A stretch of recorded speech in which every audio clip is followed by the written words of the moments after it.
Հարգելի Հոբելյար Լիլիթ, ազգային ժողովի մեծարգո նախագահ, օրենսդիր գործադիր իշխանության հարգելի ներկայացուցիչներ, հարգելի դեսպաններ, հարգելի փորձագետներ, ուրախ եմ այսօրվա մեր հանդիպման համար եւ ողջունում եմ բոլորիդ եւ իհարկե չեմ կարող ողջունելով Կոնրադ Ադենաուերի հիմնադրամի ներկայացուցիչին չեմ կարող եւ նրա խոսքից հետո երբ նա խոսեց Կոնրադ Ադենաուերի եւ նրա վարած քաղաքականության եւ նրա որդեգրած ռազմավարության մասին, որով ինչպես կարելի էր եւ ակնհայտ է, որ գերմանացիները պարտանում են եւ այդ ռազմավարությունը համարում են իրենց պետական եւ ազգային ինքնության կարևոր մաս, մի նրբություն կա, որը շատ էական եմ համարում։ Ժամանակին Ադենաուերի որդեգրած ռազմավարությունը անվանում էին նաեւ խայտառակության ռազմավարություն, որովհետեւ ասում էին, որ այնինչ որ նա անում է կամ փորձում է անել եւ հույս ունեին, որ չի կարողանա անել, դա խայտառակության ռազմավարություն է եւ այս արձանագրումը շատ գեղեցիկ ձևով կա նաեւ Հենրի Քիսինջերի դիվանագիտություն գրքում, երբ որ նա խոսում է առաջնորդության առանձնահատկությունների, նրբությունների մասին մի քանի լիդերների օրինակով եւ նրանցից մեկը Կոնրադ Ադենաուերն է։ Իհարկե այդ ռազմավարությունը ինչի է հանգեցրել, արդեն հիմնադրամի ներկայացուցիչը ասաց, եւ նույնիսկ եթե չասի, մենք կարծում եմ շատերս ենք տեղյակ դրա մասին, ովքեր լսել են, գիտեն, եղել են Գերմանիայում, կարդացել են Գերմանիայի եւ նրա անցած ճանապարհի մասին։ Իսկ անդրադառնալով այսօրվա մեր հանդիպմանը ուրախ եմ արձանագրել, որ խաղաղության խաչմերուկ նախագիծը մտել է իրագործման փուլ։ Եվ իհարկե ես հասկանում եմ նաև, որ այս համատեքստում առանձնահատուկ ուշադրության կենտրոնում է Թրամփի ուղի հանուն միջազգային խաղաղության եւ բարգավաճման նախագիծը, եւ ես այդ նախագիծը իհարկե կներկայացնեմ, իմ հիմնական կենտրոնացումը կլինի նախագծի եւ նրա իրականացման ընթացքի եւ առանձնահատկությունների վրա, բայց ավելի լայն համատեքստը նույնպես կարեւոր է, որովհետեւ խաղաղության խաչմերուկ նախագծի իրագործման առումով չափազանց կարեւոր է այն, որ մենք ըստ էության արդեն մի փուլ ենք մտել, որտեղ հյուսիս-հարավ նախագիծը ստանում է միսուարիոն։ Գիտեք, որ այս տարի արդեն մենք կբացենք Գյումրիից, այստեղ նույնիսկ Գյումրիից Երևան հատվածը հյուսիս-հարավ ճանապարհի, որը հիմա գործնականում արդեն պատրաստ է, ուղղակի կահավորման աշխատանքներ պետք է արվեն, եւ նաեւ Ագարակ Քաջարան հատվածն է կառուցվում շատ մեծ տեմպերով, ներկայումս շատ ակտիվ քննարկումներ են ընթանում Սիսիան Քաջարան հատվածի կառուցման ուղղությամբ եւ նաեւ առանձնահատուկ կարեւորություն ունի Բարգուշատի թունելի կառուցման նախագիծը, որի վերաբերյալ մենք արդեն մտնում ենք եզրափակիչ փուլ։ Այս համատեքստում չափազանց կարեւոր եմ համարում, որ ի վերջո տեղի ունեցել մեկ այլ պատմական իրադարձություն Հայաստանի անկախությունից ի վեր ըստ էության առաջին անգամ Ադրբեջանի երկաթուղով բեռներ են մտել Հայաստանի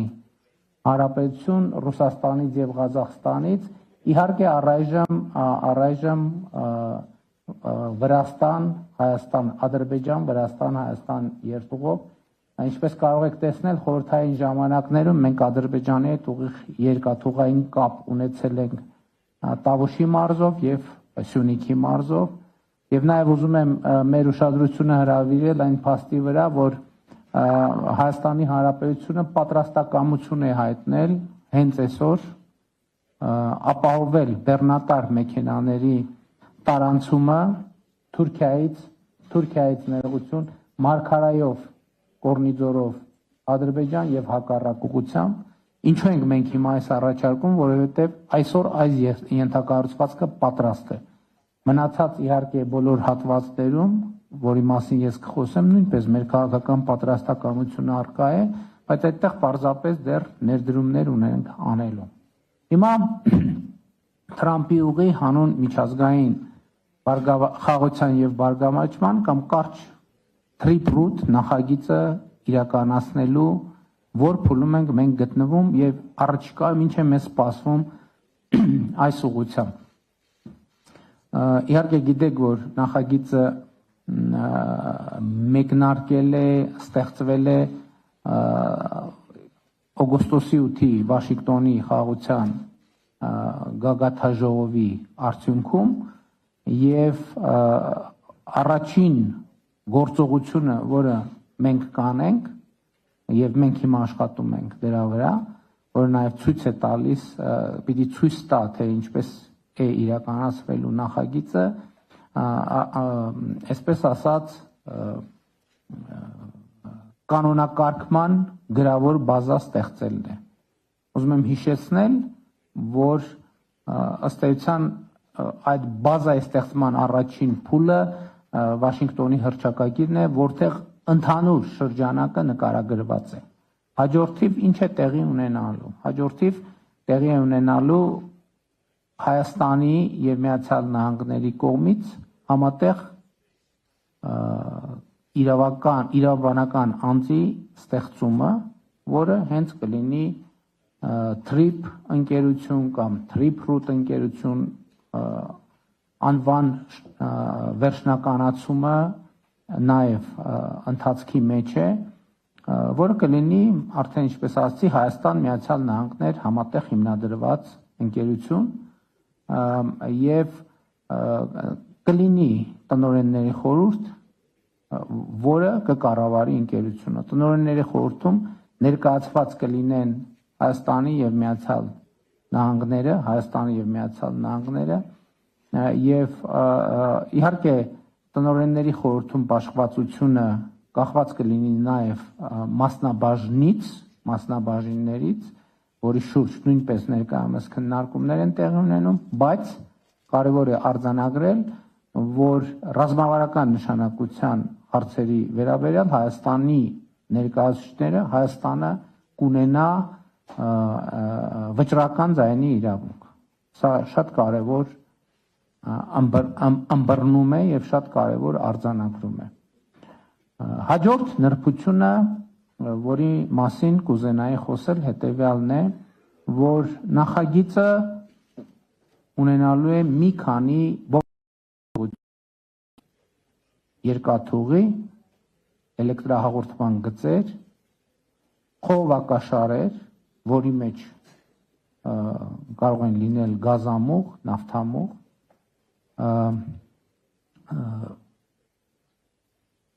մալուխներ, իհարկե նաև տրանսպորտային այլ հաղորդակցություններ, ճանապարհների մասին կլինի խոսքը։ Այստեղ ամենակարևոր արձանագրումը եւ շփոթունքը թերևս այն է, որ շատերը պատկերացնում են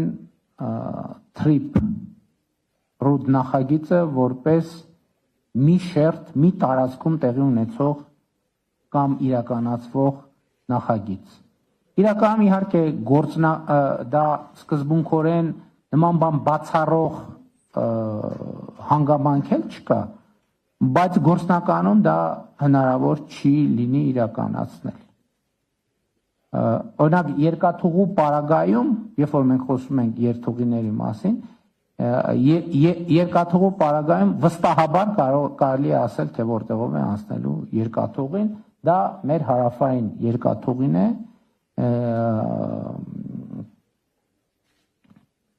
որը խորհրդային միության ժամանակ գոյություն է ունեցել պայմանական Նռնաձոր, Կարճևան հատվածներում այսինքն մեզ հայտնի, որը խաղաղության խաչմերուկ նախագծում նշված է, ակնհայտորեն երկաթուղին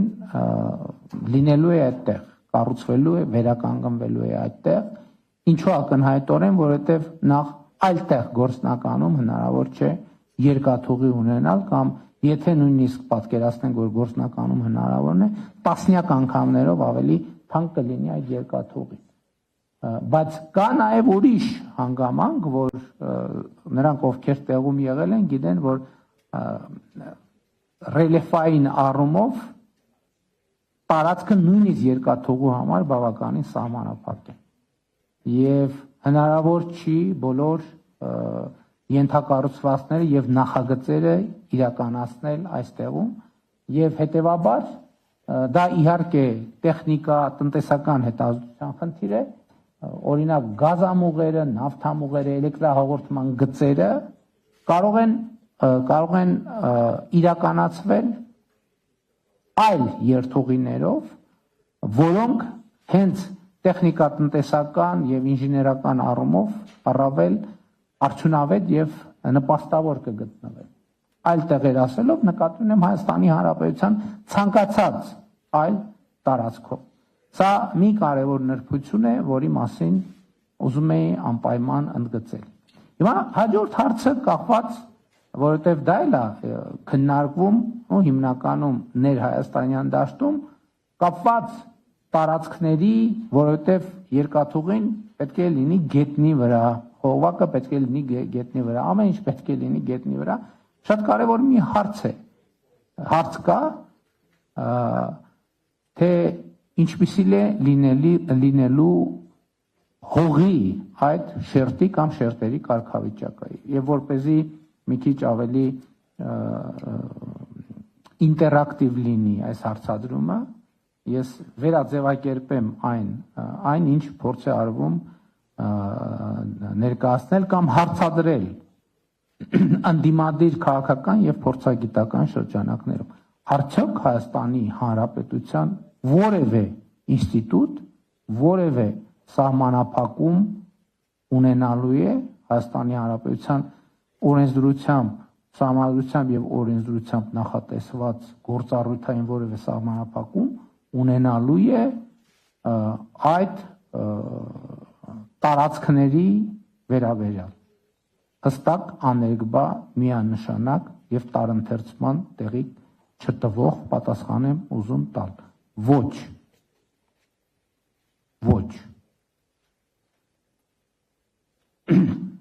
Սահմանափակումներ կարող են լինել այնպիսին, ինչպիսին օրինակ Հայաստանի Երևանում օրինակ կան գործարաններ, ճիշտ է, կան ձեռնարկություններ, Երևանում կա Զվարթնոց օդանավակայան։ Ինչ որ սահմանափակումներ, ինչ որ կարող են լինել, ասենք մոտակա ամենամեծ հիմա այս պայն ամենամոտակա գործարանը որն է, կամ ինչ որ ներդրումային ծրագիր, ինչ սահմանափակումներ կարող են լինել այնտեղ, նույնն էլ կարող են լինել TRIP RUT նախագծի կոնկրետ ծրագրերում, որովհետև ես էլ է կարևոր, մենք պետք է նաև չվախեցնենք մեր պոտենցիալ ներդրողներին, որովհետև ցանկացած ներդրող ինքը նաև իր գործունեության արեալը ունի եւ կարևոր է, որ իր գործունեության արեալում ինքը իր կանոնադրական խնդիրները լուծելու ճանապարհին չունենա սահմանափակումներ, բացի այն, ինչ որ նախատեսված է Հայաստանի Հանրապետության օրենսդրությամբ։ Հաջորդ կարևոր նրբությունը, որի վրա ուզում եմ հրավիրել մեր ուշադրությունը եւ որը նույնպես ցավոք շահարկումների տեղիք է տալիս։ Խոսքը վերաբերվում է, ես եթե ճիշտ հասկացա, այդ թվում 3 խորհրդարանական քննարկումներից հատվածական սահմանազատում կոչվող թեմային։ Սա ուղիղ կապ ունի նախագծի հետ, որովհետև եկեք պատկերացնենք, որ այստեղով պետք է անցնի գազամուղ։ Այս հատվածում սահմանազատված չեն մեր սահմանները։ Եվ մեր սահմանազատման հանձնաժողովները մինչև օգոստոսի 8-ը ընդունել են պայմանավորվածություն են ձեռք բերել, ընդունել են որոշում, որ մեր սահմանազատման գործընթացը պետք է տեղի ունենա հյուսիսից հարավ։ եւ բայց մյուս կողմից առաջացել է նաեւ ենթակառուցվածքներ կառուցելու անհրաժեշտություն։ Հիմա ենթադրենք կամ ինչու ենթադրենք երկաթուղին, որը պետքա կառուցի, որը պետքա լինի երկաթուղու կառուցման նուղված առաջին գործողությունը։ Պետքա սահմանազատվի այն լայնությամբ, որը անհրաժեշտ է, որ երկաթուղին անցնի, կամ խողովակը, կամ մալուխը, կամ էլեկտրահաղորդման գիծը։ Եվ որպեսզի սա նաև այդ ենթակառուցվածքների աշխատանքի բնականon ընթացքը ապահովելու համար անհրաժեշտություն է։ Եվ եթե ենթակառուցվածքի համար անհրաժեշտ է ենթադրենք 5 կիլոմետրանոց հողաշերտ կամ մի անհրաժեշտ տեխնիկական այդ թվում լայնությամբ պետքա նախ իրականացվի սահմանազատում, որից հետո շինարարություն, որպեսզի տարընթերցում չլինի։ Այս շինարարը ինքն էլ համոզված լինի, որ երկրի տարածքում է գործում, որովհետև Հայաստանի կոնկրետ Հայաստանի կողմից կամ թրիպ ընկերության կողմից լիազորված շինարարները պետք է համոզվեն, որ իրենք Հայաստանի տարածքում են աշխատում, որպես նրանք համոզվեն, որ Հայաստանի տարածքում են աշխատում, պետք է սահմանը սահմանազատված լինի, վերահաստատված լինի։ Իհարկե կան խորհրդային ժամանակների սահմանագծերը, բայց սահմանազատման գործընթացով, որը իմիջայլոց ուժի մեջ է մտել 2024 թվականին վավերացված երկու երկրների սահմանազատման հանձնաժողովների համատեղ գործունեության կանոնակարգով, այսինքն ընթացակարգով պետք է վերահաստատված լինի։ Այսինքն սա ենթակառուցվածքների կառուցման համար շատ կարևոր առաջին եւ նախնական քայլն է։ Հիմա ինչպես է հաջորդիվ իրականացվելու ծրագիրը։ Ինչպես է Trip-Root ընկերությունը աշխատելու հողի վրա, ինչպես է ստանալու կամ ինչ է ստանալու այդ հողի հետ հարաբերվելու։ Այնինչ մինչև հիմա նախատեսված է Հայաստանի Հանրապետության օրենսդրությամբ։ Հայաստանի Հանրապետության օրենսդրությամբ նախատեսված է մի ինստիտուտ, որը կոչվում է կառուցապատման իրավունք։ Կառուցապատման իրավունք, որը մինչև հիմա Հայաստանում տասնյակ անգամներով կիրառվել է, այսինքն ընդ որում տարբեր երկրներում տարբեր կերպ է կոչվում այս ինստիտուտը։ Երկրներ կան, որ իրանք լիզ են անվանում, այսինքն որ թարգմանաբար նշանակում է վարձակալություն։ Մեր երկրում այդ ինստիտուտը կոչվել է, այսինքն նախկինում այս ընթացքում կոչվել է կառուցապատման իրավունք։ Ինչ է սա նշանակում։ Սա նշանակում է, որ որոշակի իրավական ընթացակարգերով որոշակի ընկերություն ստանում է տարածք, այդ տարածքում կառուցապատում իրականացնելու նպատակով շահույթ ստանալու համար։ Եվ առանձնահատկությունը այն է նաև այս ինստիտուտի, որ կառուցապատման իրավունքի ժամկետի ավարտից հետո այդ հողի վրա գտնվող գույքը դառնում է Հայաստանի Հանրապետության սեփականությունը։ Դա շատ կարևոր նրբություն է։ Բայց հողը միշտ է Հայաստանի Հանրապետության սեփականություն։ Այսինքն ինչ որ մենք կառուցապատման իրավունքով տալիս ենք, այդ հողը եղել է, կա եւ միշտ ընթացքում դրանից առաջ, դրանից հետո շարունակում է մնալ Հայաստանի Հանրապետության սեփականությունը եւ ինչպես արդեն ասացի, պետական որևէ մարմնի, որևէ գործունեության համար այդտեղ որևէ սահմանափակում չի իրականացվում Հայաստանի սահմանադրությամբ եւ օրենսդրությամբ նախատեսված կարգով։ Հիմա երկու տարբերակ կա, կառուցապատման իրավունքը նախատեսվում է ժամկետով։ Հիմա հաջորդ խնդիրը ժամկետի հարցն է, եւ հիմա քննարկվում է երկու սցենար՝ 99 տարվա սցենարը եւ 49 տարվա սցենարը։ Ինչի հետ է կապված ժամկետը կամ ժամկետների կարգավերումը ինչի հետ կարող է կապված լինել, որովհետեւ ինչպես կռահեցիք, այդտեղ ներդրումներ են արվելու եւ ներդրողը պետք է ունենա որոշակի երաշխիք, որ իր ներդրումները հետ է ստանալու շահույթի որոշակի մարժայով։ Եթե մենք օրինակ ասենք, որ 5 տարով ենք տալիս այդ հողը, ոչ մեկ ներդրում չի անի, որովհետև անիրատեսական է 5 տարում այդքան ներդրած գումարը ետ ստանալ։ Սա շատ կարևոր նրբություն է եւ հիմա այդ քննարկումներն են, ընդ որում այդ քննարկումներին մեր աբերմունքը, այսպես ասած, տեխնիկա տնտեսական է կամ ֆինանսատնտեսական է։ Այսինքն ստեղ մենք քաղաքական կոմպոնենտ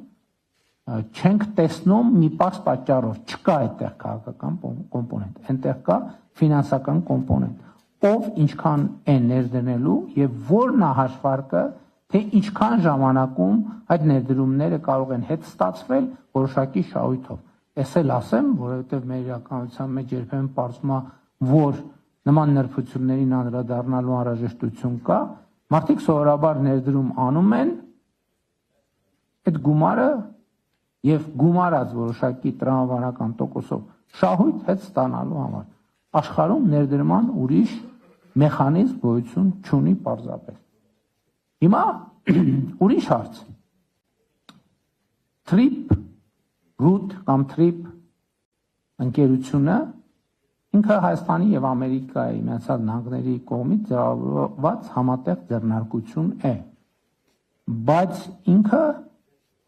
այսպես ասած, լայն պրոֆիլի քաղաքական պայմանավորվածությունը իրականացնելու պրոֆիլի ձեռնարկություն է։ Ինքը պրոֆեսիոնալ չէ երկաթուղու, էներգետիկայի, նավթի, ինտերնետի եւ այլ ոլորտներում եւ հավանականություն է առաջանալու անհրաժեշտություն գուցե դեպքերի մի մասում, գուցե բոլոր դեպքերում, գուցե դեպքերի մի մասում հրավիրել պրոֆեսիոնալ ներդրողների, ովքեր տիրապետում են այդ գործին, ինչպես փող դնել տվյալ ոլորտում եւ ինչպես փողը շահույթ ստանալ։ Եվ այստեղ մենք նաեւ այստեղ է, որ մենք ասում ենք, որ ներդրումային նոր հնարավորություններ են բացվում Հայաստանի Հանրապետությունում, այդ թվում այլ ընկերությունների համար եւ իհարկե մենք ամեն դեպքով պետք է քննարկենք Trip ընկերության շրջանակներում, Trip Root-ի շրջանակներում, թե որտեղ ինչ մոդել են կընտրում, որովհետև պետք է գնահատվի կարողությունները, պետք է գնահատվի ֆինանսական հնարավորությունները եւ պետք է ամեն դեպքով կայացվի որոշում։ Բայց ելի ուզում եմ ընդգծել, եւ իմիջայլով սա Վաշինգտոնի օգոստոսի 8-ի հռչակագրի մեջ ընդգծված է, որ Հայաստան եւ Միացյալ Նահանգները կքննարկեն երրորդ կողմերի ներգրավվածության շրջանակը։ Սա սրա մասին է, թե մենք պետք է քննարկենք, թե ինչ երրորդ ընկերություններ կարող են մասնակցել, ինչ հիմունքներով, եւ այստեղ ուզում եմ ընդգծել, որ այստեղ որևէ ներդրողի ներգրավման համար պետք է համաձայնություն Հայաստանի եւ Միացյալ Նահանգների միջեւ։ Սա ասում եմ նաեւ դրա համար, որովհետեւ մեր իրականության մեջ նաեւ քննարկում են սցենարներ, որոնք ներկայացնողների կարծիքով ռիսկեր են պարունակում Հայաստանի Հանրապետության համար։ Բոլոր ռիսկերը կառավարելու բոլոր գործիքները ունեն։ Ուզում եմ ընդգծել նաեւ հետեւյալ ընդգծումը անել, որ Trip Root նախագիծը Հայաստան Միացյալ Նահանգներ երկու նախագիծ է, բայց արդյոք այս թեմայի հետ կապ ունի Ադրբեջանը։ Այո, այս թեմայի հետ կապ ունի Ադրբեջանը, որովհետև ինչպես տեսնում եք, եւ երկաթուղին, եւ գազամուղ, նավթամուղ, էլեկտրահաղորդման գծեր, մենք ըստ էության, եթե խոսում ենք արևելք, արևմուտք երթուղու մասին, այսինքն մենք կարող ենք երկաթուղի կառուցել, բայց եթե այդ երկաթուղին չմիանա Ադրբեջանի երկաթուղուն, չի աշխատի այդ երկաթուղին։ Ինքը նախկինում եղել է այդ երկաթուղին եւ իրադրության քաղաքական իրադրության բերումով ընթացքում զրոյացել է եւ հետո գիտեք ինչա տեղի ունեցել։ Այսինքն նախագիծը ինքը երկում Հայաստան Միացյալ Նահանգները, բայց ընդհանուր ըմբռնումը սա պետք է մեզ որպեսզի մենք ինտեգրենք մեր նախագծերը Ադրբեջանի նախագծի հետ։ Իհարկե համատեքստում պարզ է, որ Ադրբեջանի հետաքրքրությունը Ադրբեջանի արևմտյան շրջանների եւ Նախճեվան ինքնավար հանրապետության միջև կապի մասին է, որ էլի հռչակագրում ընդգծված է, մեր հետաքրքրությունը նաեւ Հայաստան կապի մասին է Ադրբեջանի տարածքով, ընդ որում կարող է այդտեղ Ադրբեջանի տարածքով հետագայում բիզնեսը ինքը գուցե որոշ սցենարների նկատմամբ հետաքրքրություն առաջացնի, մենք Հայաստան, Ադրբեջան ասելով նկատի ենք ունենում այս քաղաքական աչքով այս երթուղիներն են կարդում, բայց այս էլ Ադրբեջան, այս էլ Հայաստան եւ այլն եւ այդպես շարունակ։ Հիմա շատ կարեւոր մի առանձնահատկություն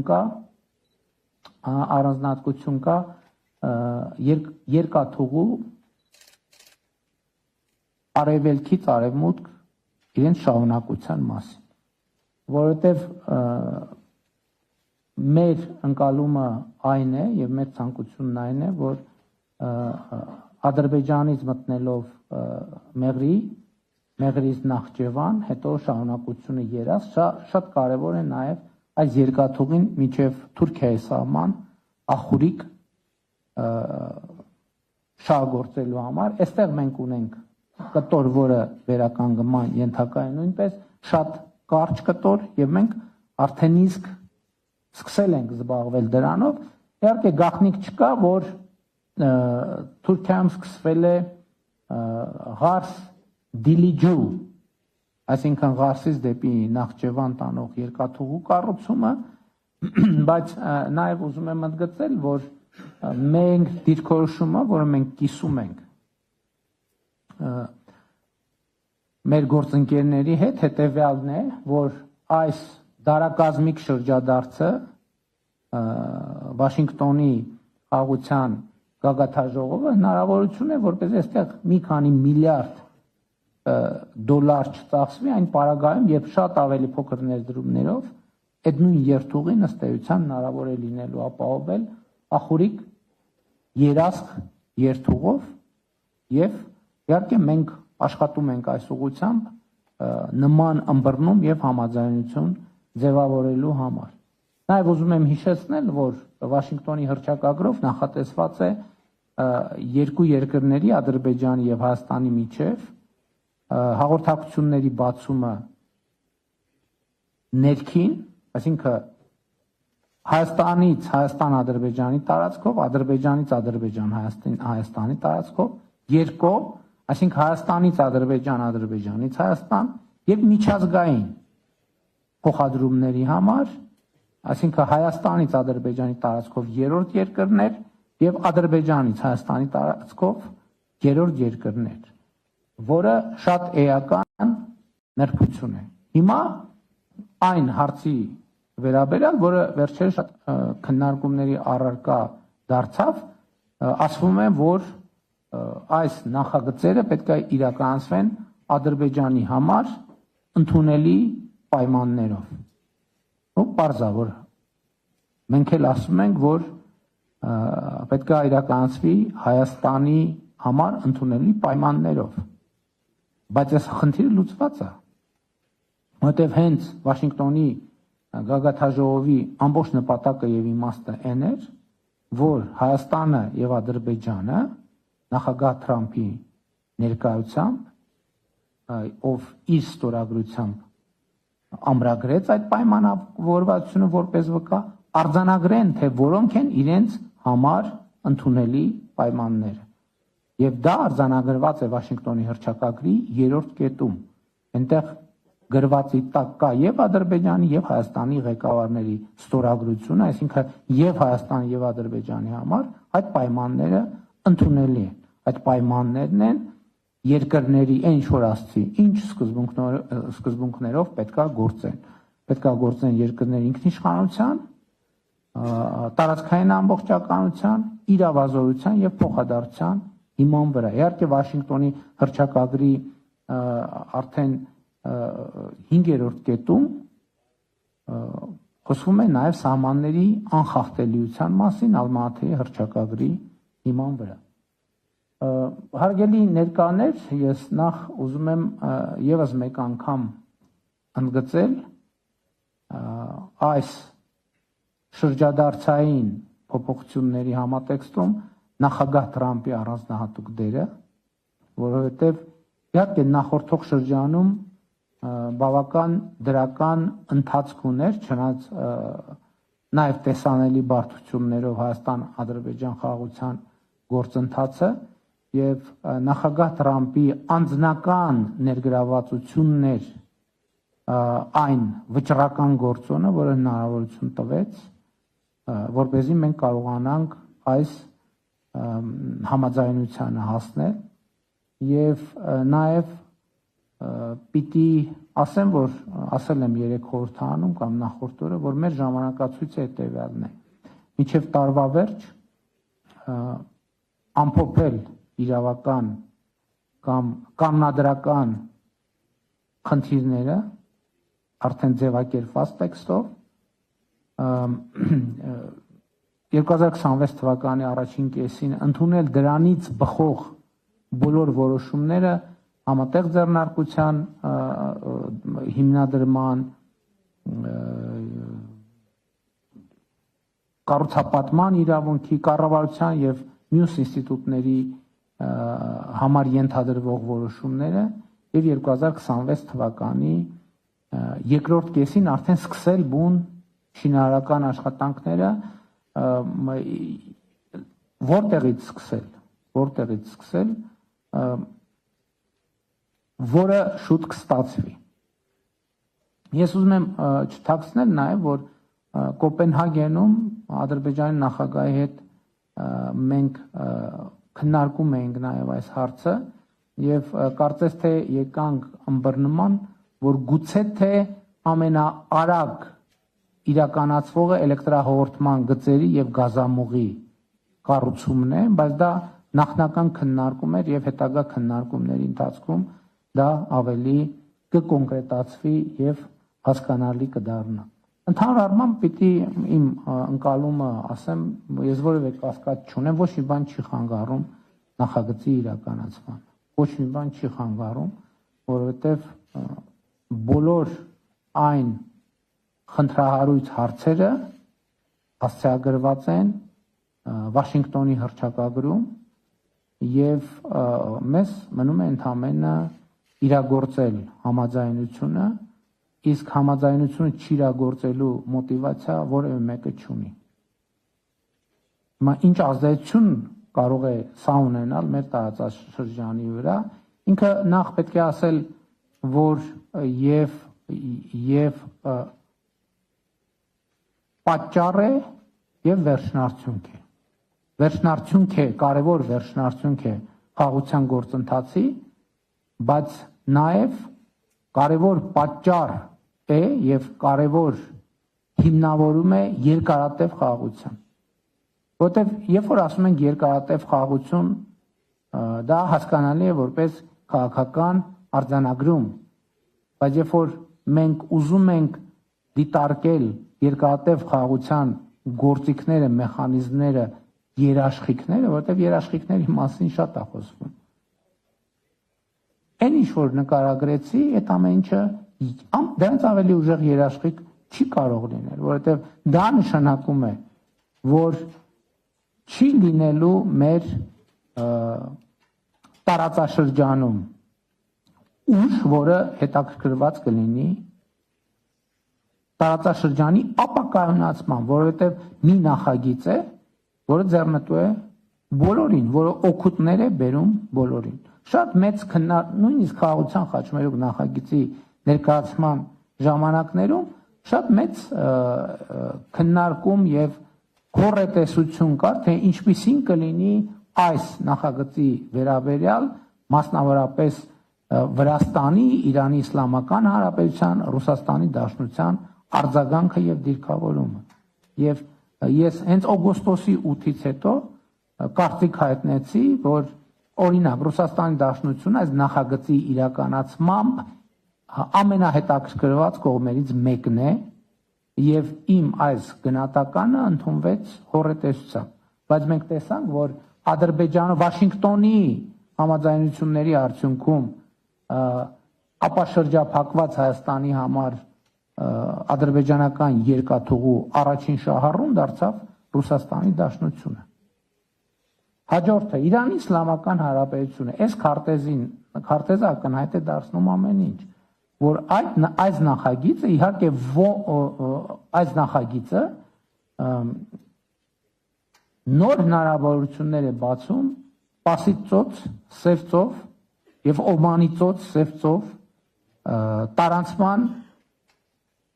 պոտենցիալի մեծացման առումով։ Եվ հասկանալի է, որ նախագիծը նույն չափ ձեռնտու է Վրաստանին եւ Իրանի Իսլամական Հանրապետությանը։ Նախագիծը ակնհայտորեն ձեռնտու է Հայաստանին, Ադրբեջանին, նախագիծը ակնհայտորեն ձեռնտու է Թուրքիային, նախագիծը ակնհայտորեն ձեռնտու է Միացյալ Նահանգներին, նախագիծը ակնհայտորեն ձեռնտու է Կենտրոնական Ասիայի երկրներին, նախագիծը ակնհայտորեն ձեռնտու է Չինաստանին եւ սա ես հասկանում եմ, որ տարօրինակ է հնչում, բայց այդպես ստացվել է, որովհետեւ երբ որ քաղաքական խոսույթի տեսակետից ենք նայում, այդպիսի շեշտադրումներ, թե ինչքանով ձեռնտու կլինի ուրիշներին,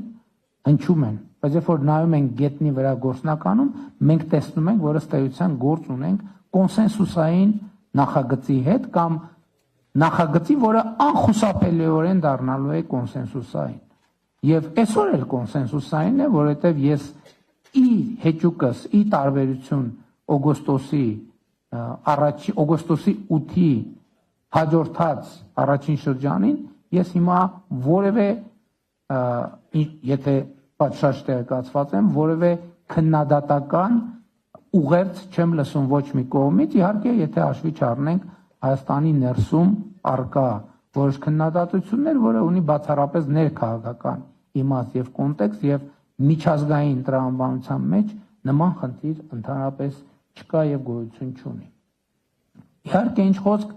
նման քննարկումները մեզ համար շատ կարեւոր են, որպեսզի մենք ներկայացնենք նախագիծը իր բոլոր մանրամասներով։ Ես առիթ չէի ունեցել մի շարք նրբությունների մասին խոսել եւ ուրախ եմ, որ այսօր այդ առիթը ընձեռվեց, բայց պետք է այդ էլ հաշվի առնենք, որ թեման ծավալուն է։ Ես չեմ հավակնում, որ այսօր բոլոր հնարավոր հարցերին պատասխանեցի։ Հիմա իմ այս ելույթից հետո, ներկայացումից հետո հնչելու են նոր հարցեր, ձևակերպվելու են նոր սարսափներ, հնչեցվելու են նոր, նկարագրվելու են նոր ապոկալիպսիսներ։ Խնդրում եմ հաշվի առեք, որ ես իհարկե հասկանում եմ կարևորությունը, բայց ամեն ինչին չէ, որ կարող եմ 5 րոպե հետո արձագանքել, եւ այն, որ ես 5 րոպե չեմ արձագանքել եւ չեմ հիմնավորել, որ ապոկալիպսիսը մտածածին է, դա չի նշանակում իմ լուր համաձայնությունը ապոկալիպսիսի տեսության հետ։ Ի վերջո, առաջիկայում ոնց էլ լինի, առիթ կընձեռվի, մենք հիմա աշխատում ենք մաքսիմալ թափանցիկ կերպով։ Ես չեմ հիշում, որ նույնիսկ ես նախկինում ավելի մեծ հաճախությամբ շփվում լրագրողների հետ, նույնիսկ 2018-ի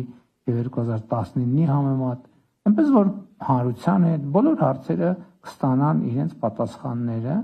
բայց ես կարող եմ մի բան ասել այս գլխից։ Ցանկացած սարսափի եւ ապոկալիպսիսի տեսություն ես կանխավարկածով հերքում եմ, որովհետեւ բանավոր պայմանավորվածությունը մի բան է, որ կես ժամ հետո կարող է որևէ մեկը ասել, որ բանավոր ես այդ չեմ ասել, այն եմ ասել։ Ես ասում եմ, հիմա ուրիշ առանձնահատկություն կա, նույնիսկ տեսախցիկների առաջ ուղիղ եթերում տեղ ունեցած երկու անձի խոսակցության վերաբերյալ 2 ժամ հետո կարող է լինել այդ երկու խոսացած անձի տարընթերցումը։ Ուրեմն ասի, չէ, ես այդ նկատի չունեի, մյուս ասի, չէ, այդ նկատի, ես էլ այդ նկատի չունեի։ Հասկանու եք, այդ ընդհանրապես ապա ինստիտուցիոնալ մտածողություն, որ կամ բանավոր պայմանավորվածություններ։ ինչպես կարող է լինել բանավոր պայման։ Մենք հասկանում ենք խնդրի մասշտաբը։ Մենք բանավոր պայմանավորվածություն կարող է լինել ժամը 1-ին սուրճ խմենք, շատ լավ։ Նման պայմանավորվածություն կարող է լինել կամ հանդիպենք, բայց բովանդակային այս շերտերը պատկերացնում ենք որևէ բանավոր եւ պայմանավորվածություն պարզապես չի կարող գոյություն ունենալ եւ գոյություն չունի, բայց մեծագույն պատճառը դրա, որ չի կարող լինել լեգիտիմությունն է։ Այս խնդիրները հնարավոր չի, այս ծրագրերը հնարավոր չի իրականացնել առանց լեգիտիմության։ Եվ ընդհանրապես մեր ռազմավարությունները, մենք հիմա դրա մասին ավելի ու ավելի շատ ենք խոսում, մեր բոլոր ռազմավարությունները հիմնված են լեգիտիմության վրա, թե արտաքին եւ թե ներքին ռազմավարությունները հիմնված են լեգիտիմության վրա, որովհետեւ միայն լեգիտիմությունն է, որ կարող է բերել տևական խաղաղություն, կայունություն, ժողովրդավարություն, օրենքի եւ իրավունքի գերակայություն եւ այլն եւ այսպես շարունակ։ Եվ հետեւաբար ցանկացած ոլորտում, ինչ որ մենք իրականացնում ենք, մեր ելակետը եւ մեկնակետը լեգիտիմությունն է, որովհետեւ լեգիտիմությունն է միակ հուսալի ճանապարհը, որը կարող է մեզ ոչ միայն հասցնել մեր հռչակած նպատակներին, այլև ապահովել այդ նպատակների երկարաժամկետ իրագործումը։ Շնորհակալ եմ։